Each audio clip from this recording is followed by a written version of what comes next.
This video specifically for those جو لوگ Italy کا اپلائی کرتے ہیں کنسلٹنٹس کے تھرو. سو یہ ویڈیو بڑی دھیان سے سنیے گا, آپ کا ہی فائدہ ہے.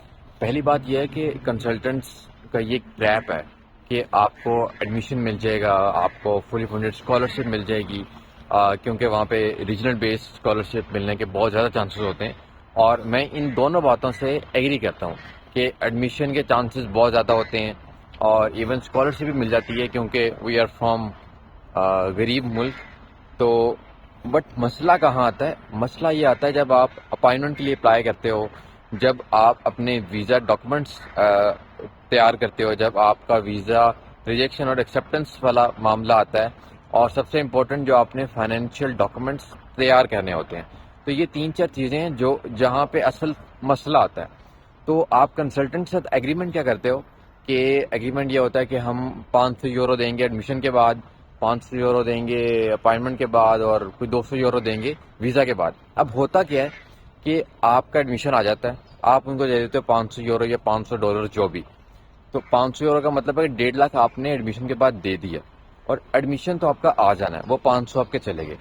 اب آپ کے ایڈمیشن آنے تک آپ کے کنسلٹنٹ اور آپ کے درمیان جو ٹائم چل رہا تھا وہ بھی 3-4 مہینے گزر گئے. اب مسئلہ آئے گا اپائنٹمنٹ کا. اب اپائنٹمنٹ آپ کو ملے گی نہیں کیونکہ آپ لیٹ ہو چکے ہوں گے, ایجنٹ لیٹ کر دیا ہوگا, یا آپ کو ایڈمیشن لیٹ ملا ہوگا. اب ہوتا کیا ہے کہ کنسلٹنٹ آپ کو کہے گا یار اپائنٹمنٹ تو مل نہیں رہی, اگر تو آپ نے جانا ہے تو مجھے 2-3 لاکھ دے دو اور یا 4 لاکھ دے دو, میں آپ کو اپائنٹمنٹ خرید کے دے دیتا ہوں. حالانکہ اس طرح کی کوئی بات جب ایگریمنٹ ہوتا ہے اس ٹائم پہ نہیں ہوتی. تو ان سب چیزوں کا سولوشن کیا ہے؟ اگر تو آپ اسپیسیفکلی اٹلی کا اپلائی کر رہے ہیں تو آپ نے اگر کنسلٹنٹ سے ہی اپلائی کروانا ہے, جو میں ریکمینڈ نہیں کرتا, تو آپ نے جو اپنے ایگریمنٹس ہیں وہ کبھی بھی ایڈمیشن لیٹر کے بعد 50% 60% کا نہیں کرنا. آپ نے ایٹ لیسٹ جب آپ کے ہاتھ میں اپائنٹمنٹ آ جائے گی آپ نے اس ٹائم فریم میں کرنا ہے. یا اگر کیونکہ اپائنٹمنٹ نہیں ملتی تو اس لیے میں کنسلٹنٹ کا بھی نقصان نہیں چاہتا, تو یا تو آپ نے اس سے ایڈمیشن یا اپنا ایگریمنٹ کرنے سے پہلے یہ چیزیں کلیئر کر لینی ہے کہ بھائی اپائنٹمنٹ کا کیا حساب کتاب ہے, اور وہ آپ سے ایگریمنٹ کے دوران کیا ڈسکس کرتا ہے کہ کیا ہونا چاہیے اپائنٹمنٹ کے بارے میں, تو آپ نے اس کے اکارڈنگ ڈیل کرنا ہے.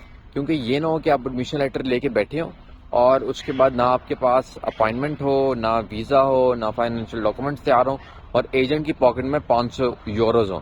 اور آپ کے سب سے جو دکھ کی بات اس پورے پروسیس میں ہوتی ہے کہ آپ کا 1 سال 6 مہینے 8 مہینے ضائع ہو جاتے ہیں اٹلی کے پیچھے. اب ان کے سولوشنز کیا ہیں؟ پہلا سولوشن, اٹلی کے ساتھ آپ ایک بیک اپ آپشن لازمی دیکھا کریں.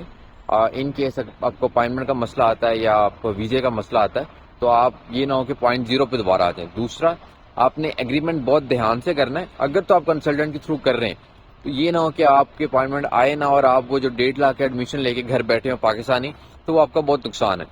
اور یس باقی باتیں ڈسکس ہو گئی ہیں.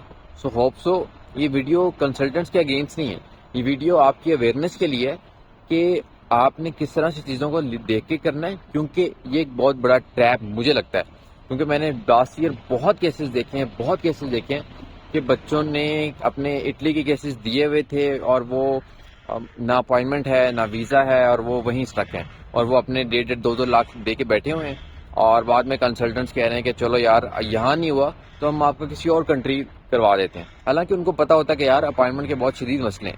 یہ چیزیں آپ کو اور اپنے جو کنسلٹنٹ سو کالڈ ہے اس کے ساتھ بہت کلیئر کٹ ڈسکس کرنی چاہیے تاکہ آپ کو ان فیوچر مسئلہ نہ آئے. سو ہوپ سو اس ویڈیو کا آپ کو بالکل فائدہ نہیں ہوگا اور نہ آپ میری بات سنیں گے. آپ اپنے 150 یورو 300 یورو 2000 یوروز اس کو ایڈوانس پے کریں گے. So best of look.